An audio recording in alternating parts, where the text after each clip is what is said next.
Ating silipin ang isa nating kaparmers. Pag-aalaga ng hito ang kanyang pinasok. Mga bituka ang kanyang binibigay para sa kanyang alagang hito.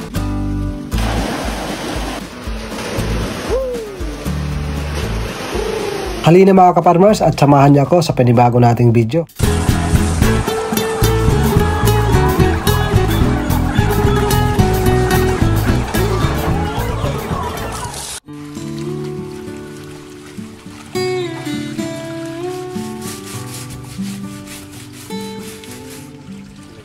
Pag-aalaga ng hito na naman ang ating tatalakayin. Backyard hito farming lang ang kanyang ginagawa, pero kaya makabuhay ng pamilya, makapagbayad ng kuryente, tubig at pang-araw-araw na pangangailangan. Ibig sabihin, malaki din ang pwedeng kitain sa pag-aalaga ng hito. Nadepende na lang kung paano tayo didiskarte para makatipid o mapagaan ang ating pang-araw-araw na pagpapakain ng ating mga alaga. Alam niyo ba mga kaparmers na ang hito ay carnivorous? Kahit anong uri ng karne, wala silang pili mga kaparmers.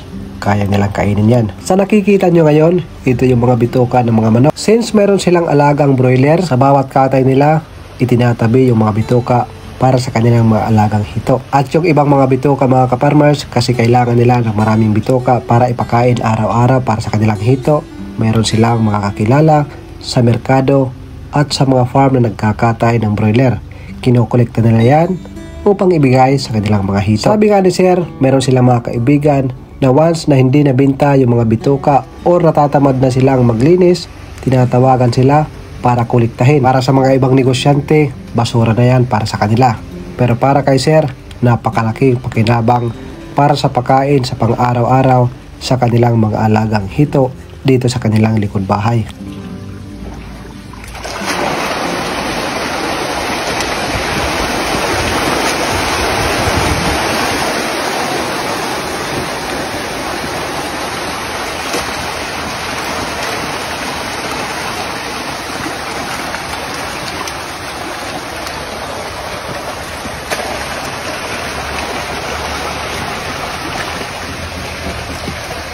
Grabe mga kaparmers, napakalakas nilang kumain. Ini-imagine ko paano kaya yung bata maaksidente, mapasok sa loob or madulas. Wag naman sana mangyari.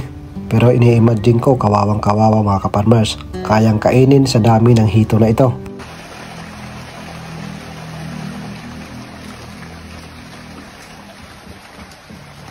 Bakit hito mga kaparmers ang isa sa pwede nating pasukin na farming business? Pinakauna, hindi po ito masilan alagaan. Pangalawa mga kaparmers, hindi kamahalan ang kailangan na puhunan kung tayo ay magsisimula sa pag-aalaga ng hito. Sa laki ng budget na inyong kakailanganin, nadepende kung anong klase ng pan ang inyong itatayo. Pag concrete pan mga kaparmers, medyo may kamahalan. Pero mas mainam kung tayo magsisimula, gumamit lang muna tayo ng lining pan katulad ng inyo nakikita. Kung sa likod bahay nyo lang gagawin, mas madaling ikabit, mas mapapamura kayo. Ang pinaka-importante, mayroon tayong source of water. Sa presyohan naman ng mga fingerlings, ipapakita ko sa screen para magkaroon kayo ng idea. Pero nadepende pa rin ang presyo sa bawat lugar.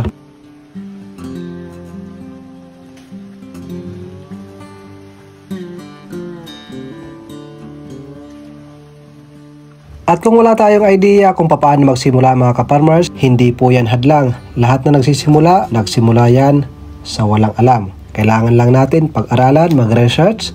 Kung maaari, pumunta po tayo sa mga iba't ibang FB page sa pagtuturo o pagbibigay idea sa pag-aalaga ng hito farming.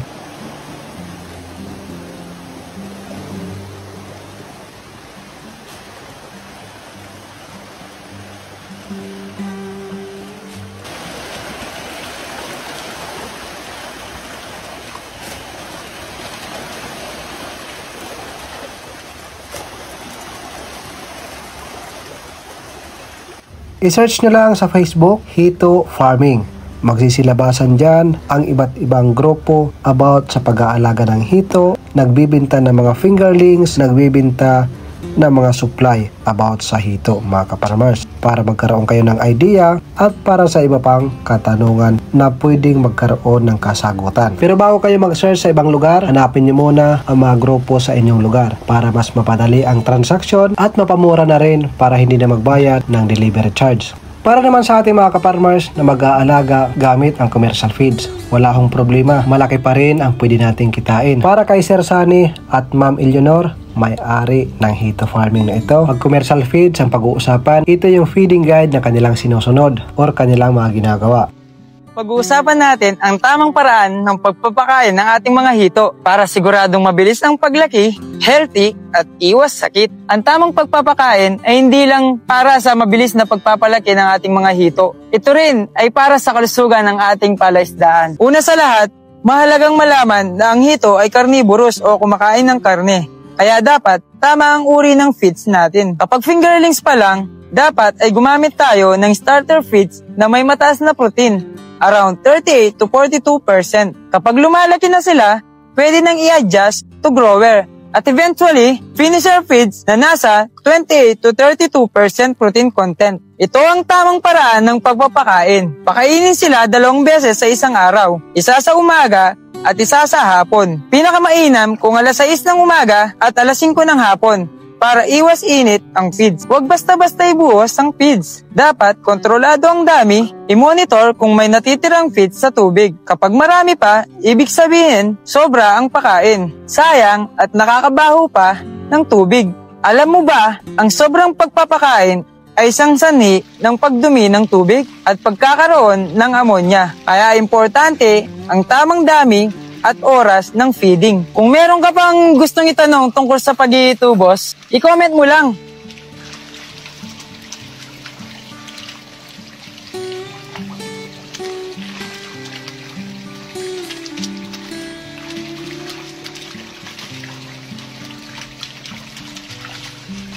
So ayun mga ka-farmers, yun po yung pamamaraan pag commercial feeds ang gagamitin natin na pagkain sa ating mga alagang hito. Ang nakikita nyo naman ngayon, ito yung mga pinagsama-sama na iba't ibang karne na mga expire na. Pwede pa yan ipakain para sa ating mga alagang hito. Pag mga fingerlings pa lang mga ka-farmers, mas advisable na ginigiling yung karne bago ibigay sa ating mga alagang hito para makain nila ng maayos. Pag malalaki na ang mga hito mga ka-farmers, pwede na kahit buong manok ihagis mo lang sa loob.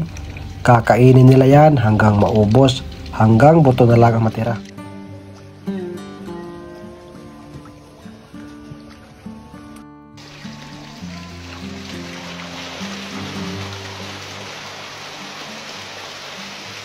At para naman sa ating mga ka-farmers na magtatanong, ilang months ba bago ma-harvest ang mga hito? Starting 3 months to 6 months ay pwede nang may i-harvest ang ating mga alagang hito. Ang mga nakikita nyo mga ka-farmers, ito ay malapit na sa 4 months.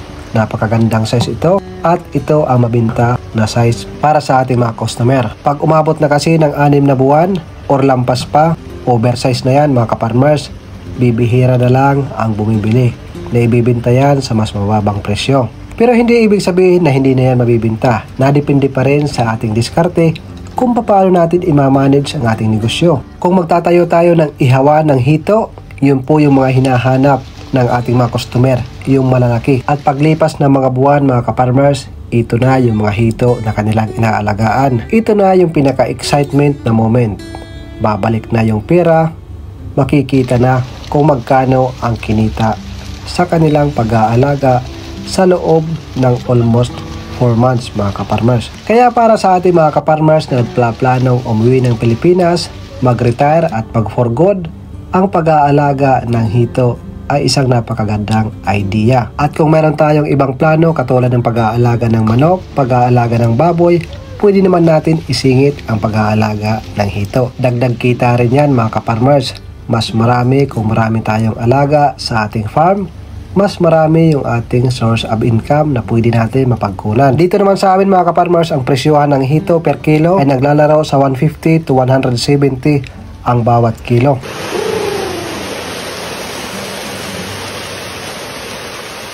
At yung mga kulong-kulong naman na nag-iikot, nagbibenta sila ng 190 to 200 bawat kilo. Sa inyong lugar mga ka-farmers, magkano ba ang bintahan ng hito? Paki-comment na lang sa ating comment section at kung taga saan lugar kayo para malaman natin kung magkano ang presyohan ng hito sa inyong mga lugar para itugma natin at makapagbigay na rin ng idea sa iba pa nating mga ka-farmers na balak pumasok sa pag-aalaga ng hito. At ang inyong nakikita mga ka-farmers ay ready na yan i-pick up ng kanilang mga reseller. nagpaka-reserve na yan. Yung iba iniikot nila sa iba't ibang mga barangay. Yung iba naman may mga pwesto sa merkado. Yung iba naman may ihawan na pwesto at mayroong turo-turo na kainan. Mas maganda kasi na direct na silang pumupunta dito para bumili. Mas malaki ang pwede nilang kitain kasi nabibili na nila ng 120 to 130 ang bawat kilo. Depende sa dami ng harvest o stock na meron sila dito.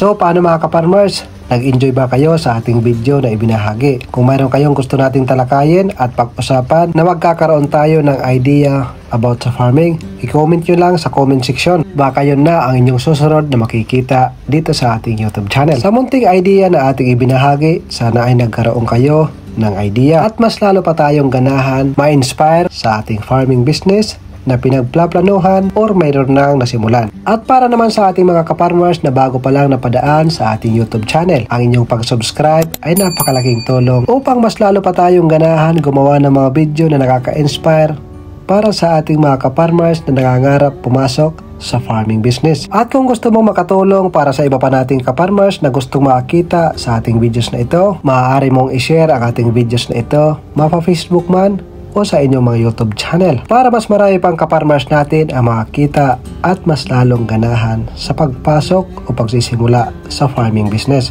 So paano mga ka-farmers, hanggang dito na lang. Tatapusin ko muna ang videos na ito kasi mag-aasikaso muna ako dahil papalapit na at maglalandfall na mamayang alauna dito sa Leyte ang bagyong Tino. Dahil sabi nga nila malakas na ito, halos sing lakas ng bagyong Yolanda. Kaya para sa ating mga ka-farmers, ingat po tayong lahat. At kung malakas man ito, baka ito muna ang ating huling upload sa buwan ito. Dahil sigurado mag-brown out at maaaring mawalan ng wifi dito sa aming lugar.